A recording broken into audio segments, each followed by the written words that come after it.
오늘은 약수령 논술 전형으로 서경대학교에 합격한 친구를 인터뷰해 보려고 합니다. 일단 자기소개 먼저 간단하게 한번 부탁드립니다.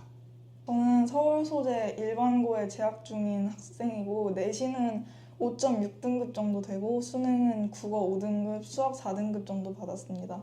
그리고 수능 전 9월 14일부터 2주 정도 약수령 논술 준비를 했고 서경대학교 미래융합학부에 합격하게 되었습니다.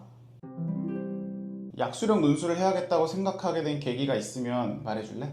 정시에 집중하는 상황에서 9월까지 모의고사 점수는 잘 나오지 않고 논술로 틀기에는 너무 늦은 것 같아서 고민하던 와중에 약수령 논술은 수원 수투만 보고 그리고 국어도 자신이 있어서 도전해볼 만하다고 생각했습니다. 약수령 논술 준비를 시작하기 전에는 가장 불안하거나 걱정됐던 점이 있었으면 알려줄래? 9월 모의고사가 끝난 이후에 바로 준비해서 시간이 일주일가량밖에 남지 않았고 그래서 제대로 준비를 할 수 있을까라는 생각이 들었습니다. 또한 약수령 논술이라는 건 처음부터 아예 생각지도 못하고 있었어서 처음 접하는 시험 유형이라 어렵고 잘 못할까봐 걱정됐습니다. 요즘에 약수령 논술 수업하는 곳이 되게 많은데 그 중에서 왜 이 수업을 선택하게 됐는지 그 점을 한번 얘기해 줄래? 일단 원래 선생님과 기존에 과외를 하던 상황이었고 약수령 논술도 기존 수업 방식대로 진행한다고 하셔서 수강하게 됐습니다. 선생님과 수업할 때 수업 방식이 좋았고 실제로 수능에도 많이 도움이 됐어서 약수령 논술도 믿을만 할 것 같아서 선택하게 됐습니다. 지금 너가 나랑 이제 준비했던 기간이 약 한 2주 정도로 되게 짧았는데 처음에 기출 분석하고 그다음에 내가 나올 만한 문제 유형들이랑 예상 문제 정리를 해줬었잖아. 근데 그게 이제 실제 시험장에서 어떻게 도움이 됐었는지 그걸 좀 말해줄 수 있을까? 실제로 예상 문제와 아주 비슷한 문제가 몇 개 나왔고 미리 연습을 해뒀기 때문에 국어는 준비를 아예 안 했음에도 수학을 굉장히 빨리 풀어서 거의 다 맞출 수 있었습니다. 그러면 이제 실제로 수업을 너가 들어보면서 가장 좋았다고 느꼈던 점이 있으면 말해줄래? 이동 시간이 없이 집에서 공부할 수 있고 모르는 건 바로바로 질문할 수 있어서 효율적이었습니다.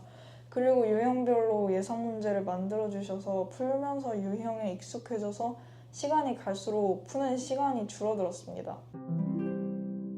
이제 내년에 너랑 비슷한 상황에 있는 학생이 이제 내 수업을 들으러 온다고 한다면 이제 너가 혹시 형식적으로 꼭 이런 조언을 해줬으면 좋겠다 하는 게 있다면 얘기해 줄래? 저도 3월까지만 해도 열심히 하면 오르겠지라고 생각했었는데 3월 모의고사 성적이 수능 성적이라는 선생님들의 말을 믿지 않았고 저 역시 하면 오를 것이라고 생각했습니다. 물론 열심히 하면 오를 가능성이 있습니다. 하지만 그건 정말 고3 내내 놀지 않고 하루도 빠짐없이 공부만 해야 됩니다. 전 쉽게 의지가 무너졌고 뒤로 갈수록 공부를 안 해서 3월 모의고사 성적이 수능 성적이더라고요. 거의 근데 보통 다 그렇긴 하지.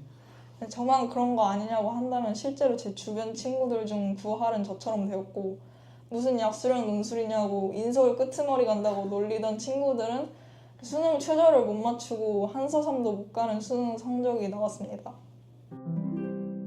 자, 그러면은 이제 마지막으로 내년에도 약수령 논술을 고민하고 있을 후배들이 많을 텐데 이제 내 수업을 그 친구들에게 추천을 한다면 이제 좋을 만한 포인트 한두 가지 정도 꼽아준다면 일단 비대면 과외라고 해서 심려하지 못하는 친구들이 많을 텐데 저는 오히려 비대면이라서 좋았습니다. 편안한 환경에서 공부를 할 수가 있고 질문도 바로 해결이 가능하고 이동 시간도 주니까 공부할 시간이 더 늘어나더라고요. 그리고 이 수업에서 받은 예상 문제 등의 자료들은 적중률이 꽤나 높았기 때문에 서경대가 아니더라도 다른 학교도 이 선생님과 대비하면 합격률이 되게 올라갈 거라고 생각합니다. 오늘은 서경대학교 미래융합학부의 약수령 논술로 합격한 친구와 함께 인터뷰를 해봤습니다. 후배들에게 해주는 조언이 정말 진심을 담아서 해줬던 것 같습니다. 자, 오늘의 인터뷰는 이것으로 마치겠습니다. 감사합니다.